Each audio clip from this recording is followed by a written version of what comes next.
What was once the beating heart of the entirety of the Sith Order, Korriban stood as a graveyard of kings, a crucible of power, and the birthplace of all that was dark and evil. Its name alone once inspired fear and reverence in the Sith culture, but as centuries wore on and empires rose and fell, the significance of Korriban slowly would fade into myth and legend. Its power was greatly diminished, as was its importance to the overall order, and by the time of the Rule of Two era, the Sith practically disregarded the planet altogether. Plagueis discouraged Sidious from ever bothering with it in the first place, and as far as we know, Sidious hardly even mentioned it to his own apprentice. Darth Vader never even set foot on the ancestral home of the Sith. So what happened? Why did the birthplace of the Sith Order become a dusty, forgotten relic? Well, my friends, that's what we aim to explore in today's holocron. Dusty forgotten relics are our speciality. They contain secrets yet to be discovered, but we would be remiss if you too were to miss out on many of these secrets to be uncovered in the future. So if you haven't already, reach out with the Force and crush that subscribe button,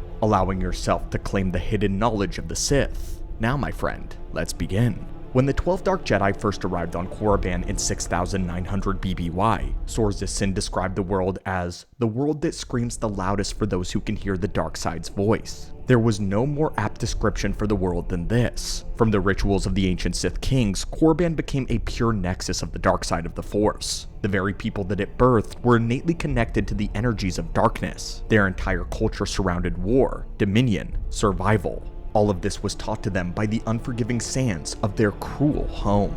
The Dark Jedi would emulate this lifestyle, learning all the secrets of the Sith Kings from the Valley of the Dark Lords. This was a great resting place, a valley of tombs containing the remains and knowledge of the previous kings of Korriban. And as the generations of the Sith wore on, more Dark Lords would rise and fall, and each one was buried in their own tomb on Korriban. A graveyard world. Ironically, with every death of every Dark Lord, the world would grow in power. Their evil influence added to the surging energies of darkness that swirled beneath the crust of the planet. Endless tales of Sith spirits wandering desolate tombs have been told. These malevolent entities continued to pour their hatred, their selfishness into everything around them. Most of them were buried with the objects that they created in life. Artifacts, holocrons, scrolls, those that contain unimaginable potency in the darkness. And for thousands of years, Korriban would use these energies to stand as a beacon within wild space for those that belonged to the dark side, for those that called themselves Sith.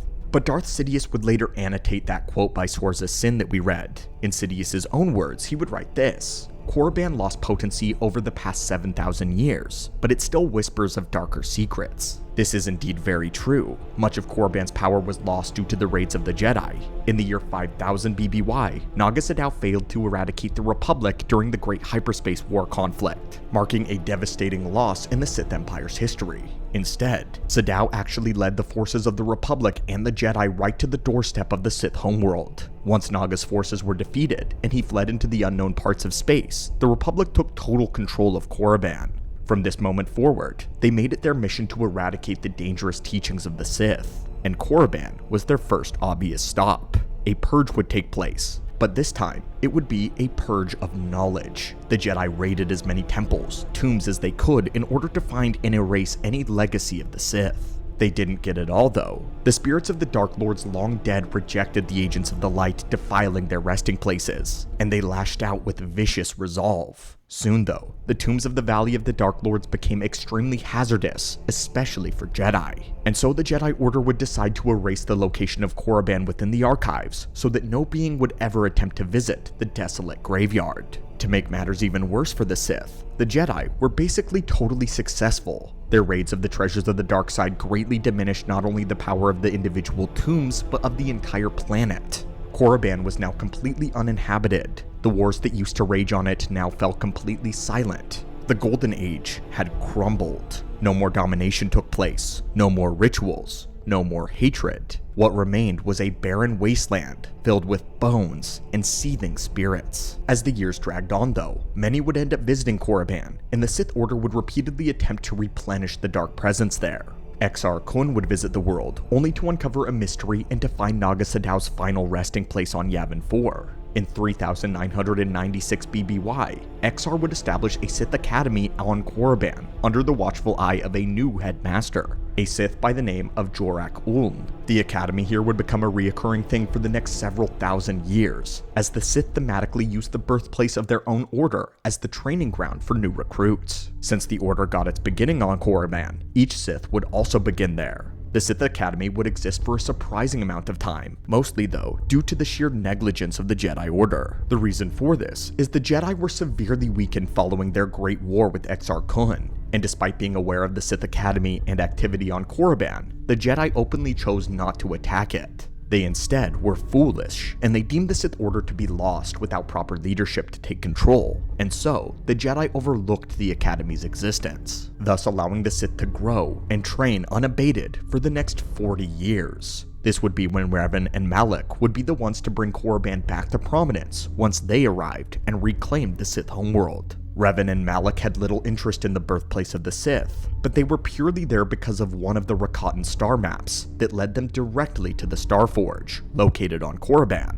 In their pursuit of the map though, they would meet the current headmaster of the Sith Academy, a Sith by the name of Uthar Wynn. Seeing the two Sith as true Dark Lords and even the rightful successors to the Sith Empire, Wynn pledged fealty to them and began supplying the entirety of the Empire with Sith trainees trained on Korriban. Uthar and his Sith cared more about the sanctity of Korriban than Revan and Malak ever did though. After all, they were two former Jedi with larger aims than protecting the Sith legacy. For Revan and Malak, the Sith were merely a title to facilitate their own legacy, and the legacy that the Starforge would secure for them. Once Revan had been redeemed and Malak utterly defeated, the Academy basically crumbled. Without Jedi even having to do anything and never having to lift a hand against it, the remaining members of Korriban tore themselves apart, thus beginning an event known as the Sith Civil War. This event left Korriban a wasteland yet again, and during the days of the Sith Triumvirate, when Nihilus was active, there was a smaller academy that was still active on Korriban, but it was a shadow of what had come before. But the training process was altered. Only select assassins were brought from it, and they were trained by computer programs rather than real Sith masters due to a lack of proper teachers. The Sith were dying out. They too would eventually fizzle out once the Sith Triumvirate was defeated, and the Jedi once more took control of Korriban. This time though, they established a Republic space station above Korriban and a blockade around the world to ensure that the Sith would never reclaim it, or at least, not for a time. As the decades wore on, the world of the Sith grew quieter and quieter. It was still no place for a Jedi, as the Sith created war beasts such as the Tukado still roamed the world, and whispers and rumors of Sith spirits still permeated around the planet. Eventually though, the Sith once more attacked and took control of Korriban with the reconstituted Sith Empire. The Sith returned, ripping out of hyperspace to begin their blitzkrieg. Their first mission was to reclaim their home, an assault which was led by Darth Vindican and a very young Malgus. Vitiate, one of the original members of the Golden Era, had reclaimed his home. Under Vitiate's occupation, Korriban was rebuilt almost to its former glory. The Temple Pyramid was erected once more, and the Sith Academy was re-established. Many powerful Dark Lords, warriors, and Inquisitors rose from the ranks of those trained here, as the Sith teachers made use of Korriban's innately dangerous environment. This would be the true test of their students. They weren't above throwing them into the Sith spirits-infested temples, retrieving obituary items just to prove that they were worth their time. And along with training the next generation of Sith, the scholars of the Empire delved into the histories, the biological life forms that permeated the planet. There was still so much rich history to uncover during this era. However, it was mostly done out of pure tradition. The reconstituted Sith had great reverence for Korriban. However, they acknowledged that it was feeling a bit emptier than the legends had claimed. Dromund Kaas was now the capital and the center of power of the new Sith Empire though, no longer Korriban, and so most Sith Lords had their eyes on that world rather than the dunes of the desert planet. But following the final defeat of Vitiate, the Sith basically splintered, and in this process, Korriban's power dwindled even further, and now its raw power grew even quieter, nearly silent. And along with its silence, so too did the Sith's own allegiance to it. The Jedi continued to plunder the tombs even more, ridding the galaxy of as many Sith tomes and artifacts as they could locate, creating entire branches of Jedi government just to attack this one world. They even began removing bodies of ancient Sith Lords, doing everything possible to dissipate the energies of the dark side. And miraculously, my friends, it worked swimmingly. Thousands of years would go by, and now we reach the age of 1010 BBY, calling upon the War of Light and Darkness. The Brotherhood of Darkness would once again re-establish a training academy on Korriban, but this would be the final academy. Due to the significance of the planet, not just any old Sith Lord was ever permitted to train there. However, one Sith Lord that we know quite well would be permitted. The Sith's name was Darth Bane.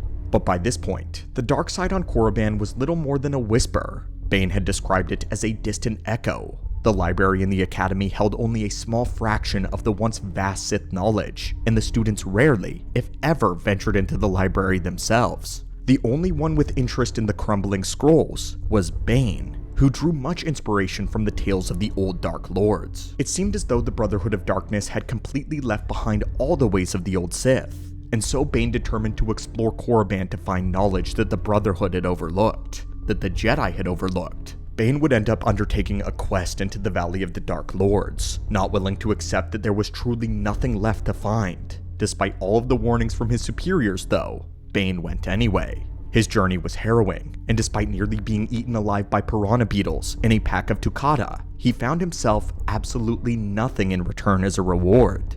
No terrifying Sith apparition ready to curse him, no holocrons hiding in a secret chamber, no artifacts to grant him evil power. He just found dust and scraps of bones. It was a hard truth, but one that he would pass down to each of the members of the Rule of Two.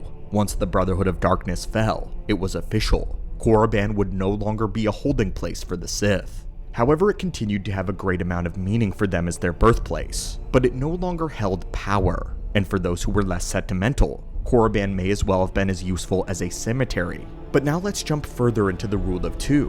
When training Sidious, Plagueis would actively discourage his apprentice from believing that the Sith world such as Korriban held any sort of significance or reverence. One time Sidious attempted to ask his master why they didn't take field trips to those planets, and this is what Plagueis responded with: "You are impatient.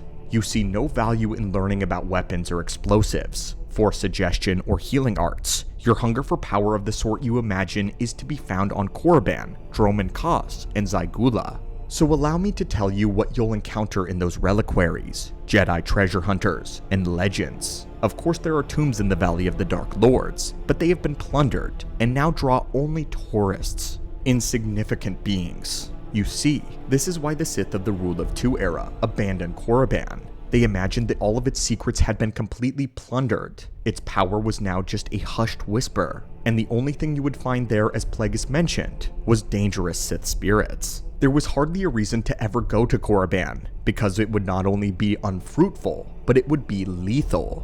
Plagueis would take a journey to the world purely out of curiosity once. He had intended to see if the Sith spirits were actually real, as he had read all about them, but in his scientific study, he had determined that such a phenomenon was impossible.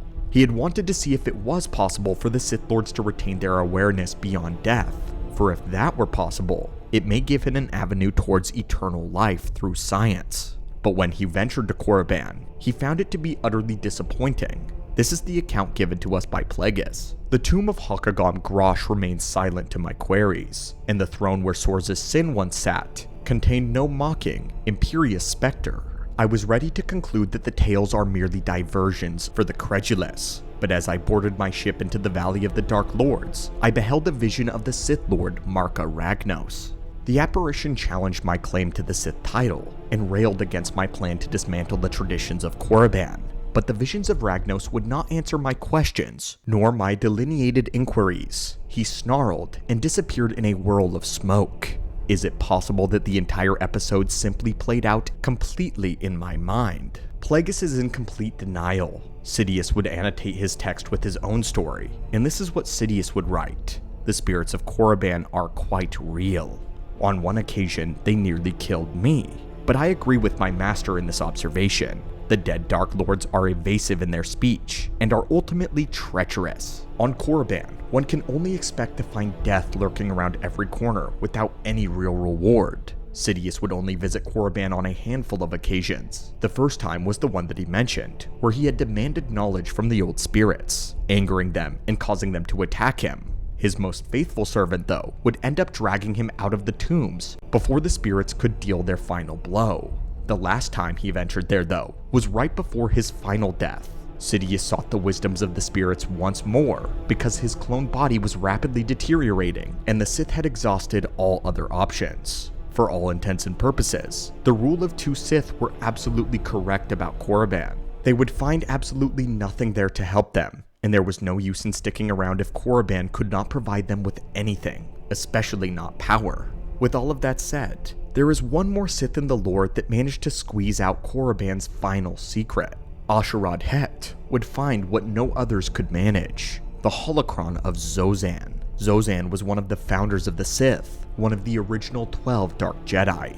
Her spirit would actually personally train him in the ways of the Sith, transforming him into Darth Krayt. Upon his later return to Korriban though, Krayt began the One Sith Empire, and he hid himself in stasis for many decades, hiding right under the nose of Luke Skywalker's Jedi Praxium. The Sith would grow on Korriban once more, reclaiming it for a final time in the lore, and so the sands of the Tomb World became the birthplace of the reborn Sith, the rule of one.